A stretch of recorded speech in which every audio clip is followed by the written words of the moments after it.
Om Swastiastu, Assalamualaikum warahmatullahi wabarakatuh. Salam sejahtera bagi kita semua. Shalom, namo buddhaya, salam kebajikan. Perkenalkan, nama saya Muhammad Zufisko Sauki, nomor induk mahasiswa 21055610116. Di sini saya selaku moderator dari kelompok 3 yang akan mempresentasikan mengenai materi Rule of Law dan hak asasi manusia. Adapun anggota dari kelompok 3 antara lain,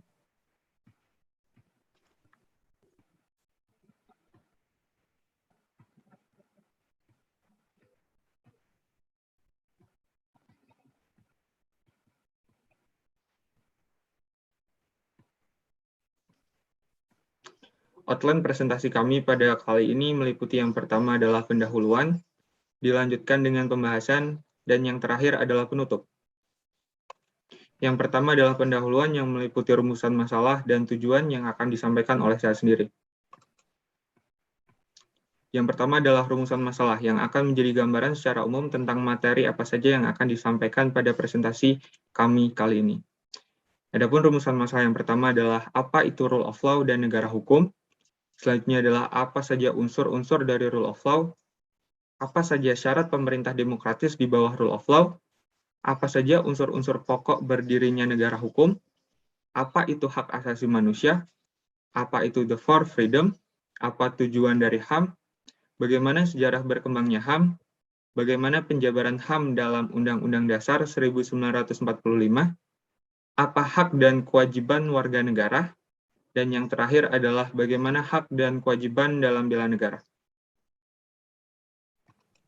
Selanjutnya adalah tujuan. Yang pertama adalah untuk mengetahui apa itu rule of law dan negara hukum, untuk mengetahui apa saja unsur-unsur dari rule of law. Yang selanjutnya adalah mengetahui apa syarat-syarat pemerintah demokratis di bawah rule of law.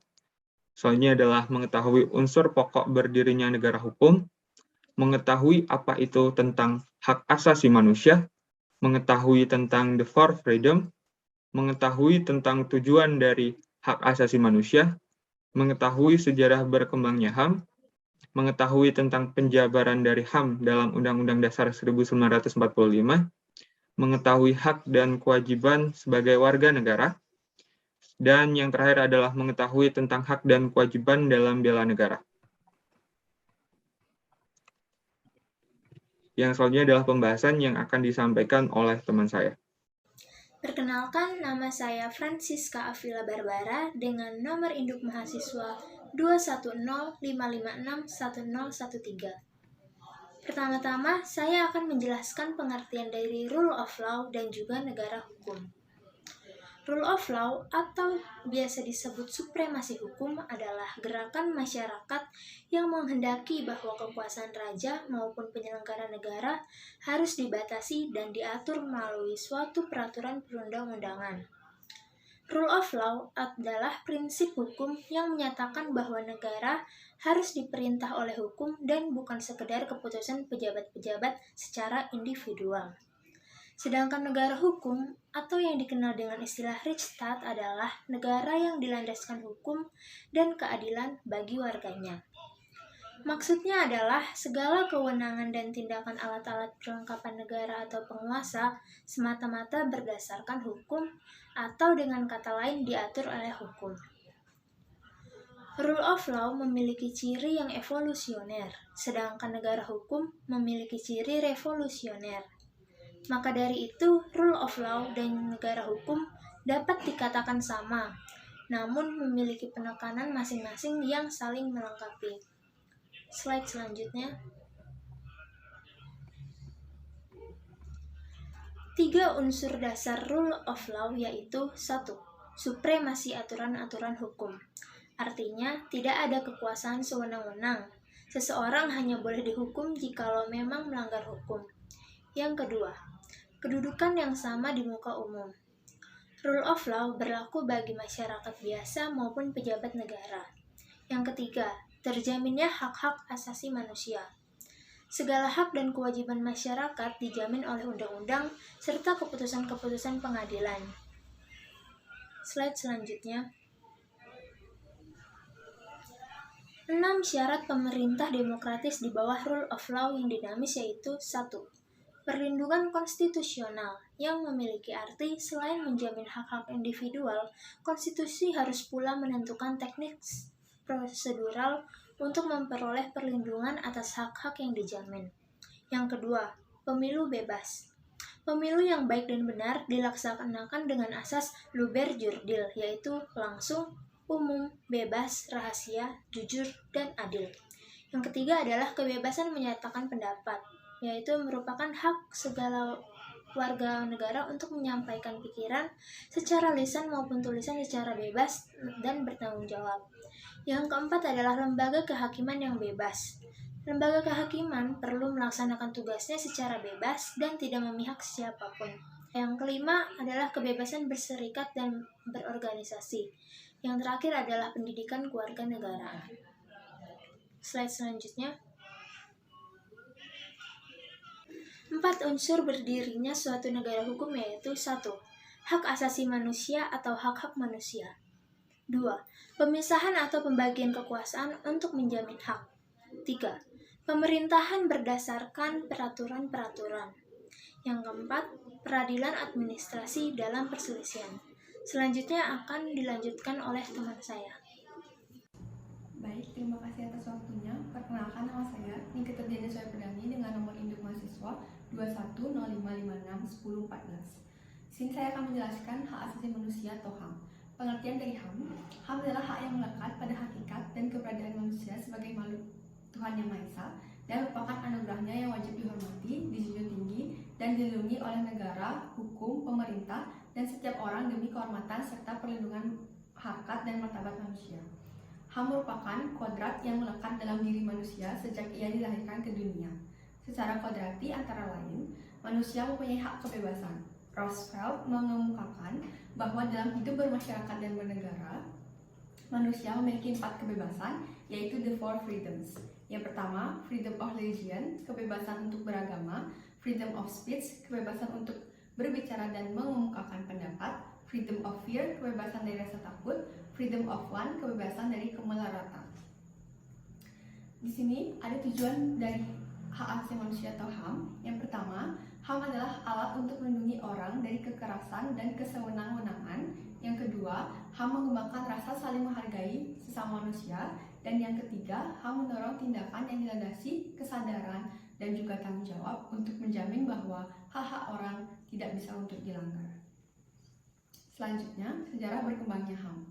Lahirnya HAM dimulai dengan lahirnya Magna Carta. Ide untuk merumuskan dalam suatu naskah internasional berangkat dari kondisi perang dunia yang melibatkan banyak pihak di dunia ini, di mana hak asasi manusia terinjak-injak. Perang Dunia Pertama dan juga Perang Dunia Kedua telah merevitalisasi hak asasi manusia menjadi wacana dunia dengan dideklarasikan Universal Declaration of Human Rights, pernyataan sedunia tentang hak asasi manusia pada tanggal 10 Desember 1948 oleh negara-negara yang tergabung dalam PBB. Sebelum adanya deklarasi tersebut, sebenarnya telah lahir beberapa naskah HAM yang mendahului yang bersifat universal dan asasi. Yang pertama ada Magna Carta, Piagam Agung 1215. Yang kedua ada Bill of Rights, Undang-Undang Hak 1689, dan juga Bill of Rights, Undang-Undang Hak, yang naskah yang disusun oleh rakyat Amerika pada tahun 1769 dan kemudian menjadi bagian Undang-Undang Dasar dari 1891.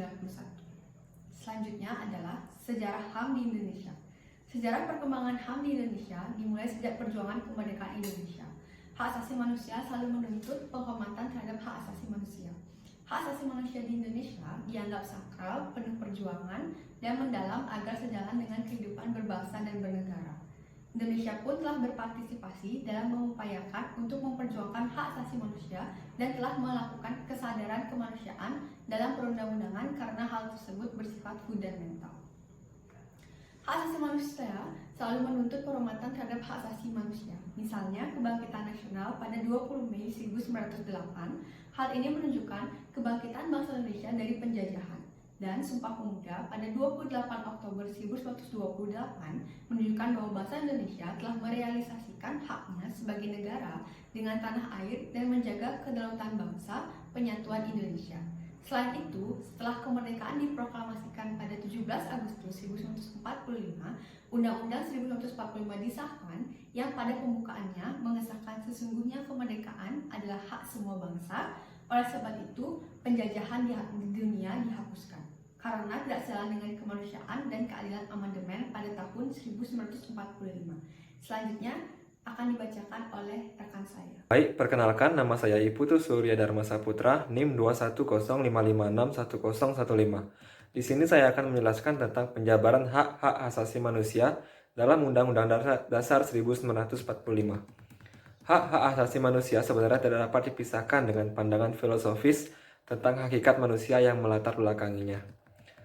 Fakta sejarah menunjukkan bahwa pembukaan Undang-Undang 1945 beserta pasal-pasalnya disahkan 18 Agustus 1945. Sedangkan Deklarasi Hak-Hak Asasi Manusia PBB pada tahun 1948. Hal ini menunjukkan kepada dunia bahwa sebenarnya bangsa Indonesia sebelum tercapainya pernyataan hak-hak asasi manusia beserta konventannya telah mengangkat hak-hak asasi manusia dan melindunginya. Deklarasi Bangsa Indonesia pada prinsipnya terkandung dalam pembukaan Undang-Undang Dasar 1945 dan pembukaan inilah yang merupakan sumber normatif bagi hukum positif Indonesia, terutama penjabarannya dalam pasal-pasal Undang-Undang Dasar 1945. Dasar filosofis hak asasi manusia tersebut akan bukan kemerdekaan manusia secara individualis saja, melainkan menempatkan manusia sebagai individu atau sebagai makhluk sosial, yaitu bagian suatu bangsa. Melalui pembukaan Undang-Undang Dasar 1945 dinyatakan dalam alinea 4 bahwa bangsa Indonesia sebagai persekutuan hidup bersama, bertujuan untuk melindungi warganya, terutama dalam kaitannya dengan pelindungan hak-hak asasinya. Adapun beberapa pasal yang mengatur tentang hak-hak asasi manusia, yaitu pasal 28A, pasal 28B, pasal 28C, pasal 28D, pasal 28E, pasal 28F, pasal 28G, pasal 28H, pasal 28I, dan pasal 28J. Hak asasi manusia dalam Considerans dan Ketentuan Umum dijelaskan bahwa hak asasi manusia adalah seperangkat hak yang melekat pada hakikat dan keberadaan manusia sebagai makhluk Tuhan Yang Maha Esa dan merupakan anugerahnya yang wajib dihormati, dijunjung tinggi, dan dilindungi oleh negara, hukum, pemerintah, dan setiap orang demi kehormatan dan perlindungan harkat dan martabat manusia. Undang-Undang tahun 29 tahun 1999 tersebut terdiri atas 105 pasal yang meliputi berbagai macam hukum tentang hak asasi, perlindungan hak asasi, pembatasan terhadap kewenangan pemerintah, serta Komnas HAM yang merupakan lembaga pelaksana atas perlindungan hak-hak asasi manusia. Hak-hak asasi manusia tersebut meliputi hak untuk hidup, hak berkeluarga, hak melanjutkan keturunan, hak mengembangkan diri, hak memperoleh keadilan, hak atas kebebasan pribadi, hak rasa atas aman, hak atas kesejahteraan, hak turut serta dalam pemerintahan, hak wanita dalam hak anak, dan hak anak. Dengan diundangkannya Undang-Undang Nomor 39 Tahun 1945 tentang hak-hak asasi manusia tersebut, bangsa Indonesia telah masuk pada era baru, terutama dalam menegakkan masyarakat yang demokratis yang melindungi hak asasi manusia. Namun kemudian sering dalam pelaksanaannya mengalami kendala, yaitu dilema antara menegakkan hukum dengan kebebasan, sehingga kalau tidak konsisten maka akan merugikan bangsanya sendiri. Sekian presentasi dari saya. Untuk materi selanjutnya akan dijelaskan oleh teman saya. Om Swastiastu. Perkenalkan, nama saya Igusti Made Agus Randa Nika dengan nomor induk mahasiswa 21055610117. Di sini saya akan mempresentasikan materi hak dan kewajiban warga negara, materi asas warga negara, materi hak dan kewajiban warga negara menurut Undang-Undang Dasar 1945. Pengertian warga negara dan penduduk syarat-syarat utama berdirinya suatu negara merdeka adalah harus ada wilayah tertentu, ada rakyat yang tetap, dan ada pemerintahan yang berdaulat. Tidak mungkin suatu negara berdiri tanpa wilayah dan rakyat tetap. Namun bila negara tidak memiliki pemerintahan yang berdaulat secara nasional, maka negara itu belum dapat disebut sebagai negara merdeka. Warga negara adalah rakyat yang menetap di suatu wilayah dan rakyat tertentu dalam hubungannya dengan negara. Dalam hubungan antara negara Warga negara mempunyai kewajiban terhadap negara, dan sebaliknya warga negara juga mempunyai hak-hak yang harus diberikan dan dilindungi oleh negara. Setiap wilayah negara selalu ada warga negara dan orang asing, yang semuanya disebut penduduk. Setiap warga negara adalah penduduk suatu negara, sedangkan setiap penduduk belum tentu warga negara karena mungkin seorang asing. Setiap warga negara mempunyai hubungan yang tak terputus meskipun dia bertempat tinggal di luar negeri, sedangkan seorang asing hanya mempunyai hubungan selama dia bertempat tinggal di wilayah negara tersebut. Menurut Undang-Undang Dasar 1945, negara dilindungi segenap penduduk. Misalnya dalam pasal 29 ayat 2, di bagian lain Undang-Undang Dasar 1945 menyebutkan hak-hak khusus untuk warga negara, misalnya dalam pasal 27 ayat 2 dan dalam pasal 31 ayat 1. Asas kewarganegaraan. Syarat menjadi warga negara dalam ilmu tata negara dikenal adanya dua asas warga negara, yaitu asas ius sanguinis dan asas ius soli. Asas ius soli adalah asas daerah kelahiran, artinya bahwa status kewarganegaraan seseorang ditentukan oleh tempat kelahiran di negara tersebut. Sedangkan asas ius sanguinis adalah asas keturunan atau hubungan darah, artinya bahwa kewarganegaraan seseorang ditentukan oleh orang tuanya. Apabila seseorang atau keluarga yang bertempat tinggal di negeri lain melahirkan anak, maka status kewarganegaraan anak ini bergantung pada asas yang berlaku di negara tempat lahirnya dan yang berlaku di negara orang tuanya. Perbedaan asas yang dianut oleh negara lain, misalnya negara A menganut asas ius sanguinis, sedangkan negara B yang menganut asas ius soli. Hal ini dapat menimbulkan status dipatriad dan apartheid pada anak dari orang tua yang berimigrasi di antara kedua negara tersebut. Dipatriad timbul apabila menurut peraturan dari dua negara terkait seorang dianggap sebagai warga negara kedua negara tersebut. Sedangkan apartheid timbul apabila menurut peraturan kewarganegaraan seseorang tidak mengakui sebagai warga negara dari negara manapun. Hak dan kewajiban warga negara menurut Undang-Undang Dasar 1945. Pasal-pasal Undang-Undang Dasar 1945 yang menetapkan hak dan kewajiban warga negara mencakup pasal 1, pasal 27 ayat 1, ayat 2 dan ayat 3, 2 pasal 28 ayat 3, 3 pasal 29 ayat 2, 4 pasal 30 ayat 1 dan 5 pasal 31 ayat 1. Selanjutnya materi hak dan kewajiban bela negara akan dibacakan dengan teman saya. Demikian dari saya. Terima kasih. Om Santi, Santi, Santi, Om. Baik, perkenalkan nama saya Tesya Naftalin Wulijo, NIM 21055610118. Saat ini saya akan menjelaskan tentang hak dan kewajiban bela negara. Pertama, pengertian bela negara. Bela negara adalah suatu bentuk tindakan atau sikap untuk mempertahankan eksistensi negara. Dalam wujud kesiapan dan kerelaan setiap warga negara untuk rela berkorban demi mempertahankan kemerdekaan, kedaulatan negara, persatuan dan kesatuan bangsa Indonesia, keutuhan wilayah Nusantara, serta nilai-nilai Pancasila dan Undang-Undang Dasar 1945. Usaha pembelaan negara dilandasi oleh kecintaan pada tanah air atau wilayah Nusantara, serta kesadaran berbangsa dan bernegara Indonesia dengan keyakinan pada Pancasila sebagai dasar negara dan berpijak pada Undang-Undang Dasar 1945 sebagai konstitusi negara. Next slide. Asas demokrasi dalam pembelaan. Dalam perubahan kedua Undang-Undang Dasar 1945, tepatnya pasal 27 ayat 3, sebagai dasar hukum hak dan kewajiban bela negara, menunjukkan adanya asas demokrasi pembelaan negara yang mencakup dua arti. Pertama, bahwa setiap warga negara turut serta dalam menentukan kebijakan tentang pembelaan negara melalui lembaga-lembaga perwakilan sesuai dengan Undang-Undang Dasar 1945 dan peraturan perundang-undangan yang berlaku. Kedua, bahwa setiap warga negara harus turut serta dalam setiap usaha pembelaan negara sesuai dengan kemampuan dan profesi masing-masing. Oleh karena itu, bela negara merupakan suatu bentuk hak dan kewajiban setiap warga negara. Next slide. Motivasi dalam pembelaan negara. Terdapat beberapa dasar pemikiran sebagai bahan motivasi yang bertumpu pada kesadaran setiap warga negara akan hak dan kewajibannya, yaitu 1. Pengalaman perjuangan sejarah RI. 2. Kedudukan wilayah geografis Nusantara yang strategis. 3. Keadaan penduduk atau demografis yang besar. 4. Kekayaan sumber daya alam. 5. Perkembangan dan kemajuan iptek di bidang persenjataan. Dan yang terakhir, 6.